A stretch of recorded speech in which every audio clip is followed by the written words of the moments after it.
I always want a student to be comfortable in their surroundings. I want them to feel safe.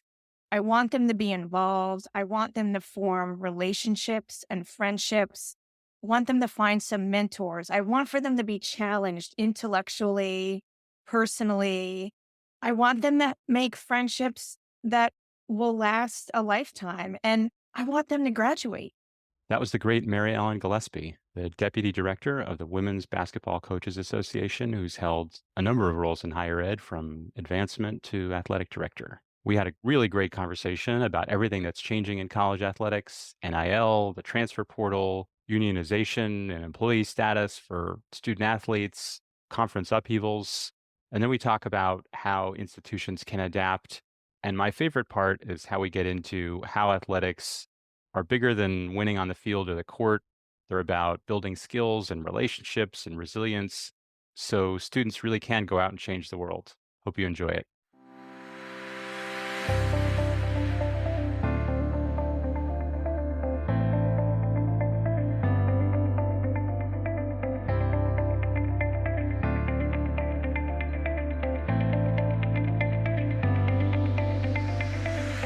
Welcome to the Connected College podcast. I'm your host, Elliot Felix. I've helped more than 100 colleges and universities change what they offer, how they operate, and how they're organized to enable student success. And if you're a leader in higher ed and you think that the silos and separations get in the way of student success, then this podcast and my upcoming book, The Connected College, are for you. We're here to learn and work together to bust silos, question tradition, and forge partnerships so that students feel connected to their college, their community, their coursework, and their careers. College athletics is such an important part of student life, not only for student athletes, but for the college or university community as a whole. It's a sense of spirit. It's a sense of identity. It's competition. It's building skills. It's leading people, being led. It's so many things to so many people. And I am super excited to dive into this topic with Mary Ellen Gillespie, who's a seasoned student affairs professional, a former athletic director, and currently the deputy director of the Women's Basketball Coaches Association. Really excited to dig into college athletics. Welcome, Mary Ellen. Great. Thanks for having me. A great place to start is hear a little bit about how you got your start. How did you get to where you are in college athletics? Yeah. For someone who has worked in college athletics for a long time, they might think that my path is a little non-traditional in that I actually grew up in the student affairs side of higher education, which is where I've spent just about all of my career.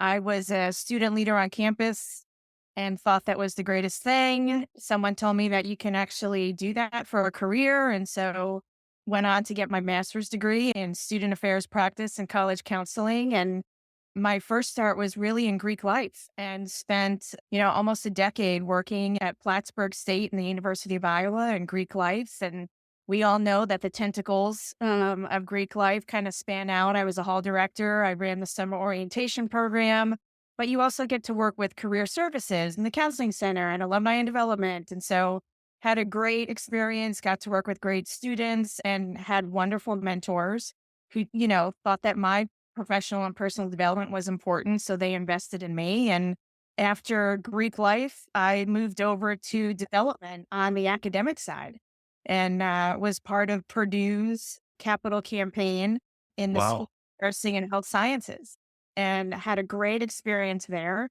But it was through my Greek connections that I got that opportunity. And when you work in development, you have to work with the different areas on campus. And so I had been working with some folks in Purdue athletics on some combined philanthropic gifts. We worked well together, and there was a gentleman there who was going to have an opening at Purdue. And so we were talking about me shifting from the academic side, going to Purdue athletics when he got the AD job at Bowling Green in Ohio. And he said, look, I need a fundraiser. He's like, I like your student affairs background because you know how an institution works. At Bowling Green at the time, athletics reported up to student affairs. I knew the vice president for student affairs from that Greek world. And so it was just a perfect fit. And so that's where I got my start in athletics at Bowling Green State University, and then worked my way up there, worked really hard, was surrounded by great people. And that's what catapulted me into the athletic director job. And so was the athletic director of two Division I institutions, University of Wisconsin at Green Bay and the University of Hartford, and then got a phone call about coming down to Atlanta with the Women's Basketball Coaches Association. I had done a lot of work with women's basketball when I worked in athletics. And so it just seemed like a perfect fit. And so I believe in coaches and developing people. And so it'll be 4 years next month.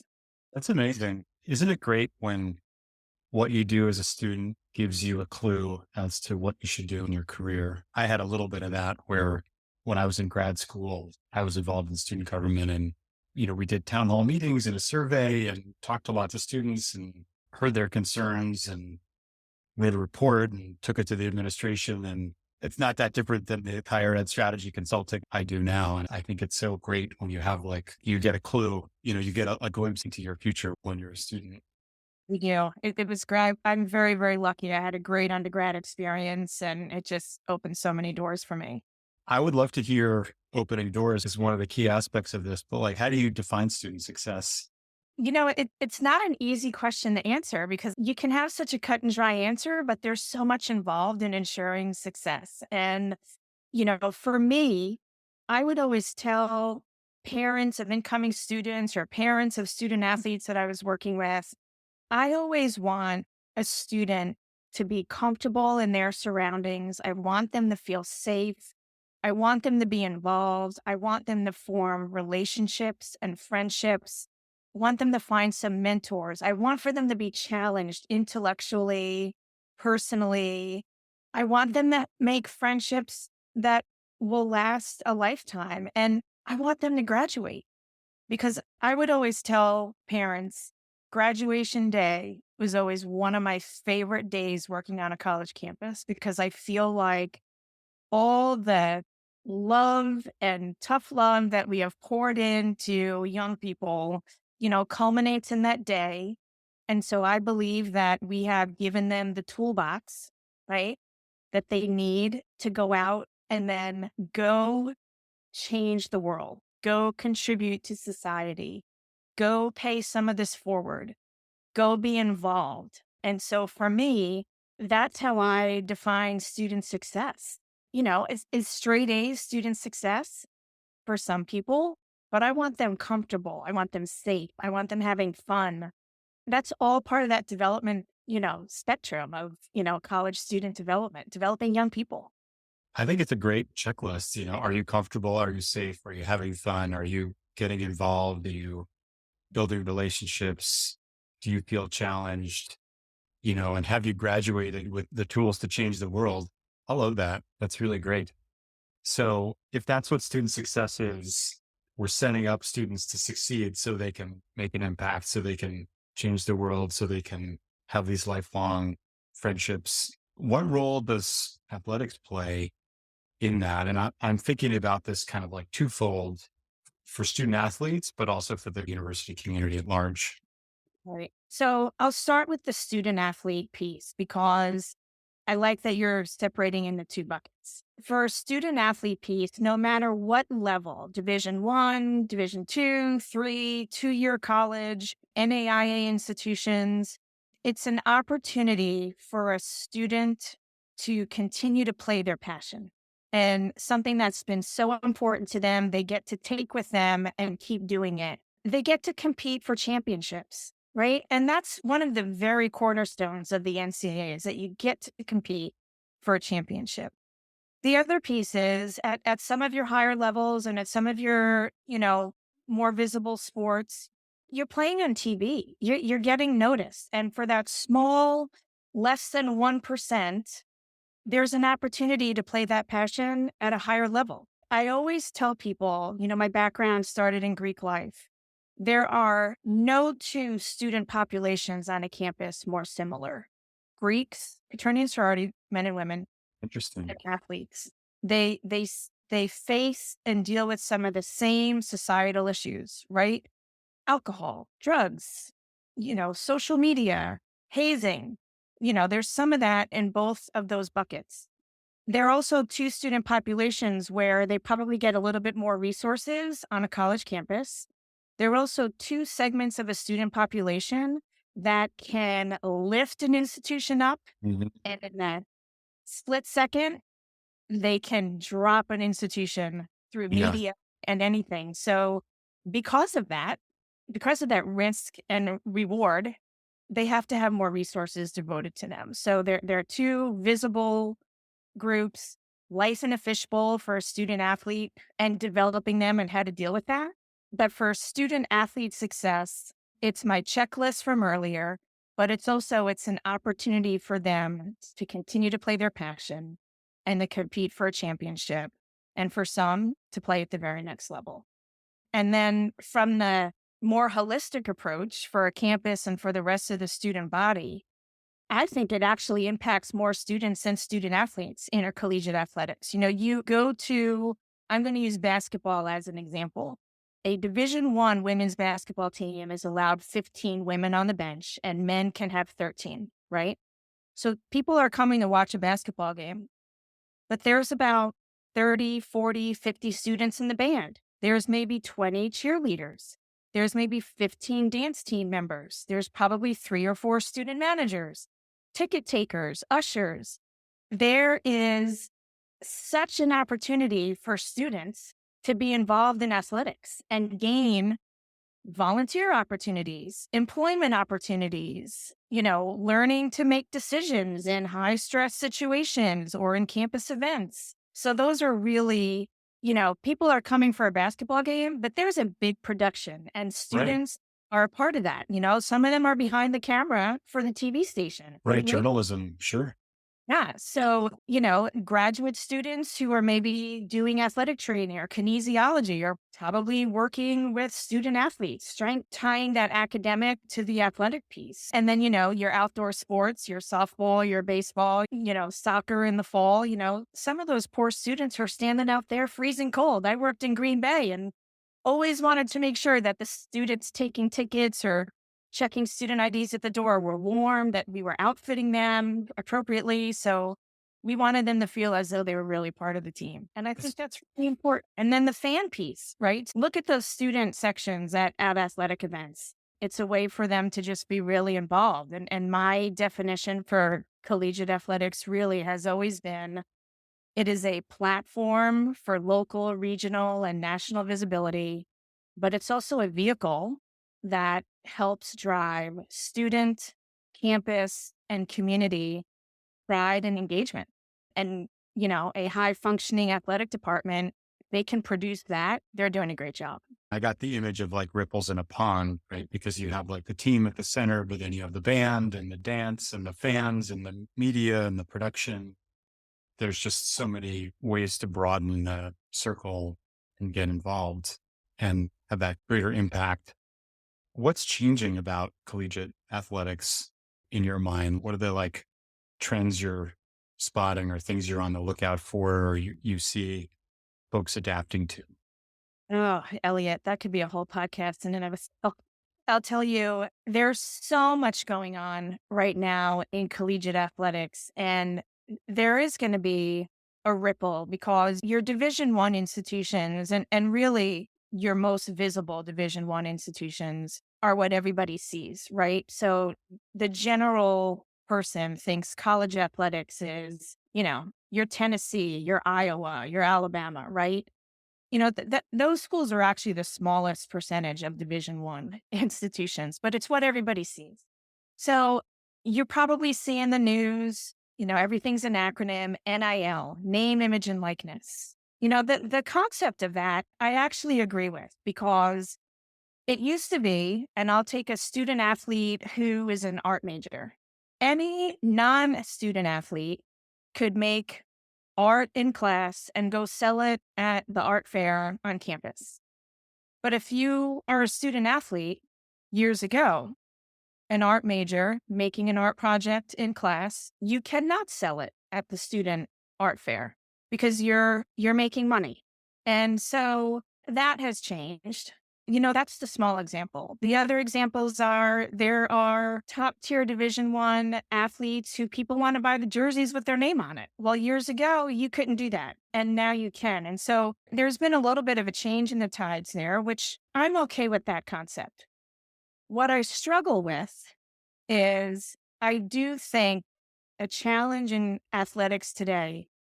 I think the value of it having a college degree has been devalued in Right. athletics. I think promising high school juniors and seniors six figures, seven figures before they had even played it down, done a tip off, a face off. I have a problem with that. And I think someone's always going to push the envelope. Someone's always going to say, how far can we take this before someone gets caught doing something wrong? And so that mentality, I think, is a challenge. Just a quick follow up. Are you saying the problem is like the cost of college is going up and the perceived value is going down at the same time? There are now all these new ways to monetize things through NIL. And so people might be like skipping college or part of it. I actually think no longer is getting a degree used in the recruiting model. I think this transfer portal, there's no loyalty on the part of a student athlete to finish for the institution that they committed to. If they can get more money or more visibility somewhere else. And the data shows that if you transfer, your percentage or your likelihood of graduating decreases. And so there's a lot of people out there who give bad advice to college student Huh. athletes. Like, you're not getting enough playing time. I'll get you in over here. Or a parent who thinks, oh, he can be on TV or she can be on TV more here. And so they leave and, the ripple effect of that is, well, they have to get accepted somewhere else. Maybe not all those credits are going to transfer. And that's what nobody advises these student athletes on. It's so interesting because the transfer outcomes for non-athletes generally transfers perform better academically because they have like, more preparation, more organization, know what they want, for a whole host of reasons, after maybe some transfer shock.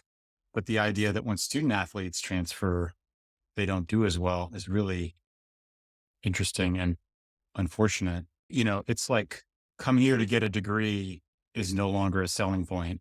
It sounds like that's a Yeah, pretty big shift.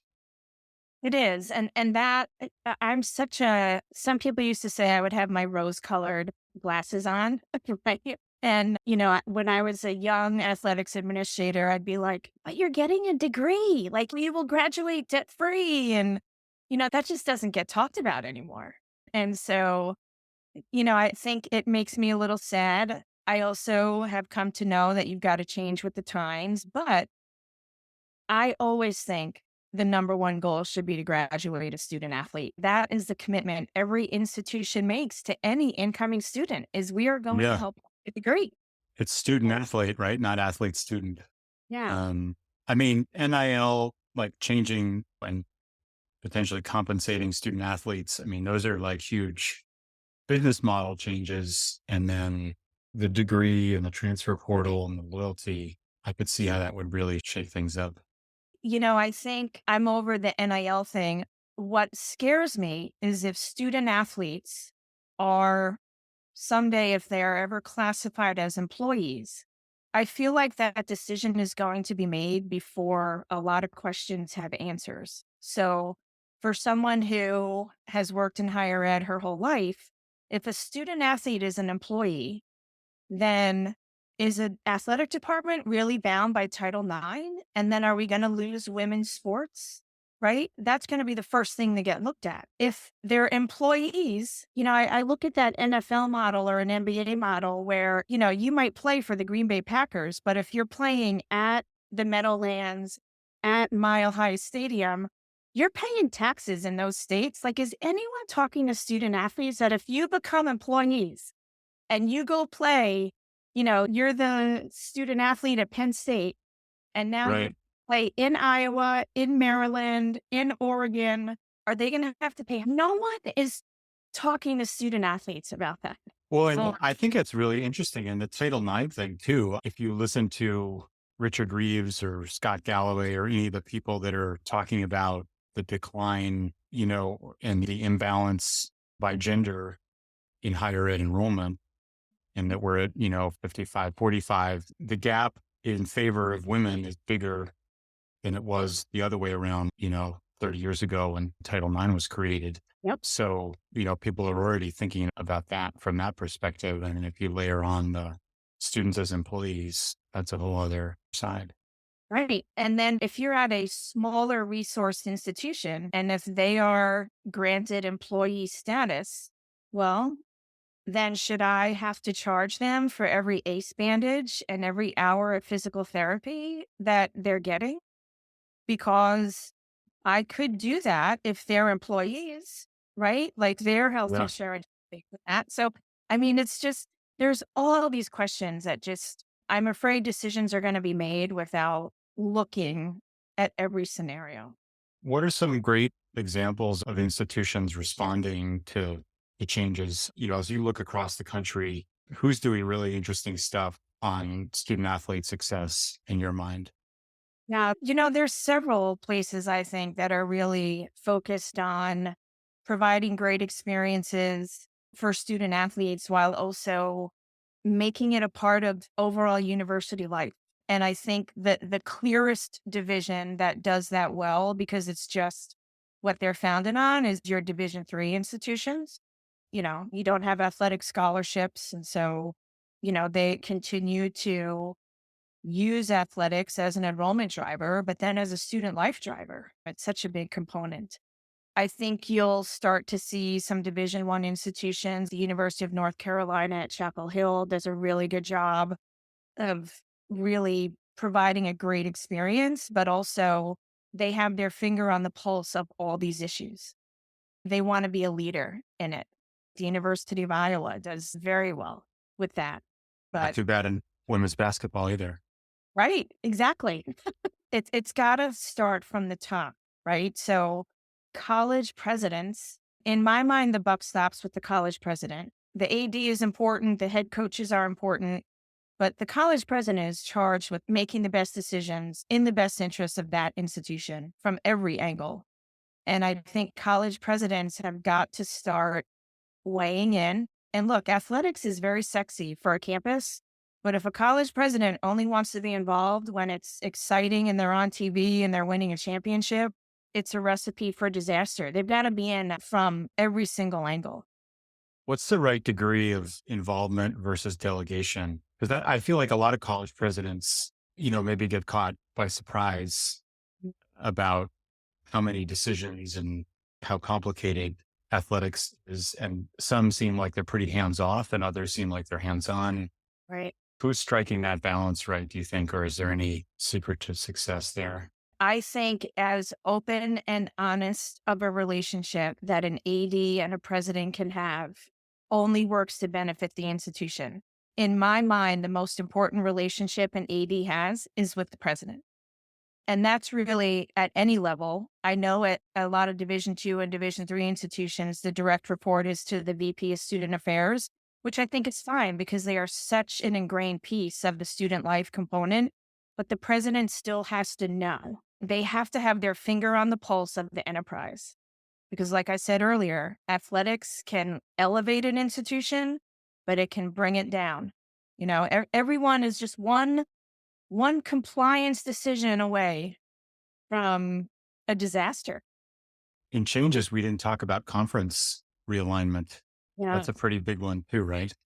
Look, I love TV. I watch ESPN. I watch ESPN 2, 3, but I think the amount of money that's involved in TV and the need for money in an arms race to have the best facilities, to get the best student athletes, to win the most championships, to bring more money to the institution, to elevate our admissions and enrollment.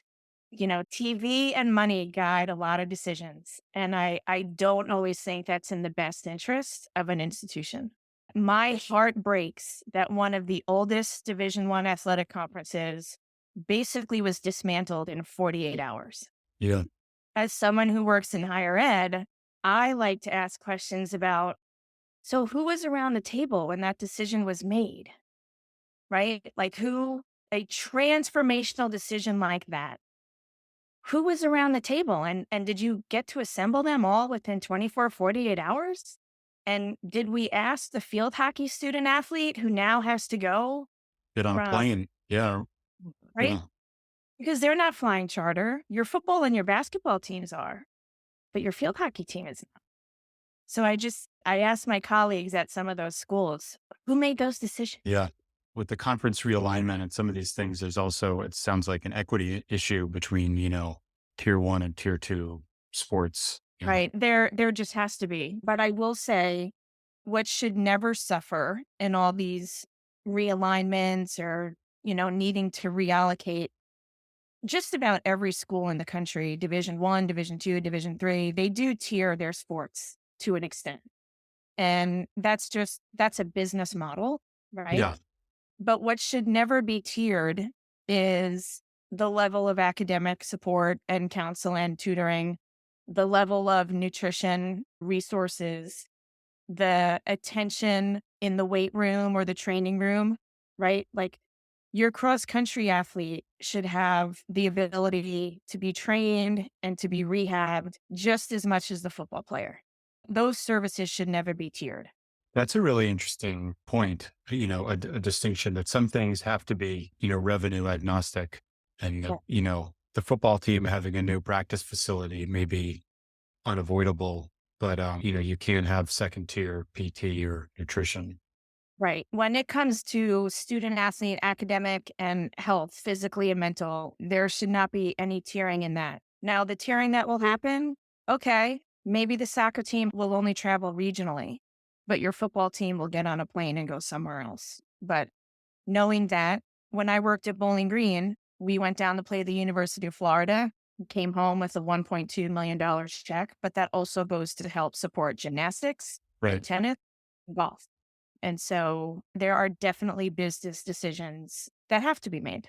I feel like that was the perfect segue into our last question about advice for your peers. And I feel like the first tier of advice is, equity in academic health and wellness, nutrition support.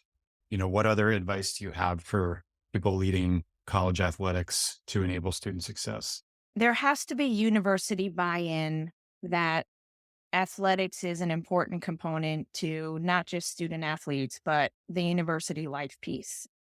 And I think, you and I have both been part of those conversations. The academics doesn't like athletics and athletics doesn't like academics, right? Like, let's just not waste time on that anymore, but let's have honest conversations. Let's make decisions based on values and integrity. Let's have integrity in everything that we do. We've got to be educating student athletes. Okay, you want to be an employee? Here's what that looks like. You want NIL money? Okay, here's your tax form. Uncle Sam wants your taxes, right? And so those conversations I don't think are happening enough. You want to go into the transfer portal? Okay, just know that as soon as you put your name in the portal, you don't have to extend your scholarship. We're going to go out and replace you. But 22% of those students in the transfer portal are not landing anywhere. That's why getting the degree is not happening, is that they're not landing anywhere. And so that's a big issue. We've got to be having these conversations.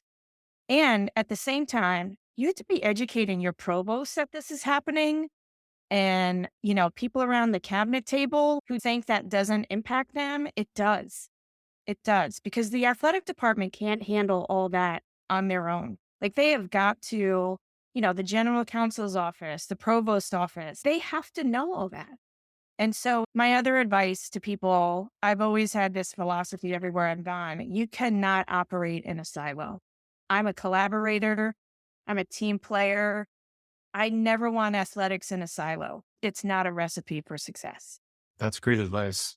Equity of support, define the role of athletics in university life, educate students around NIL and around the transfer portal, and work in collaboration, not in silos.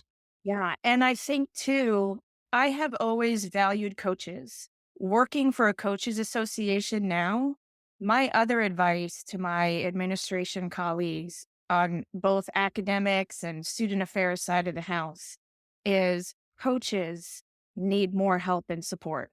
And they are often relied on to know everything about every single one of their student athletes and take care of their mental health, because the line out the door to get an appointment at a counseling center on campus is a 3-week wait. Oh, and the office closes at 5 o'clock on Friday. Most student athletes need help on weekends and after 7 p.m. at night, after they lose a game, after they miss a big shot, and social media trolls are threatening them, and there's nobody to help them on the weekend. So the coach feels as though they have to. Coaches are not, for the most part, are not mental health licensed practitioners, but they feel as though they have to help, and no one's helping them. And, we saw this in the pandemic. Coaches who have families home going through, virtual learning, but they're also having to keep their student athletes on campus, making sure they're doing their virtual learning, going through a pandemic that no one's ever been through before. These coaches had no break. It's a lot. Yeah. No break. And we talk so much about student and student athlete mental health. Campuses are not looking at coaches to be like, how can we help you? Right. And so we've got to find more support for coaches who are touching these student athletes every day. Them, their trainer, and their strength coach are the three people that touch a student athlete every day. Yeah. I think it's such an important point because, there's the famous Richard Branson quote, you know, customers don't come first, employees come first because then they take care of your customers. I mean, he said it a lot better than that. I'm paraphrasing, but I mean, if your coaches aren't supported, then neither will your student athletes be. You can't have one without the other. So, Mary Ellen, thank you so much for your insights. Is there anything else you want to share when it comes to college athletics and student success? I think it is such an it's really the thing that sets us apart from other higher education systems in other countries is we have this intercollegiate athletics piece, right? It's so unique, so incredible. It's such a humanistic enterprise that is just, for someone who grew up in student affairs to be able to get pride and excitement and spirit going on a campus, there's just nothing like it. And so it's a piece that I believe so fully in. I think we have incredible challenges right now. We need incredibly good, strong people to help us through these challenges. I don't see it getting easier.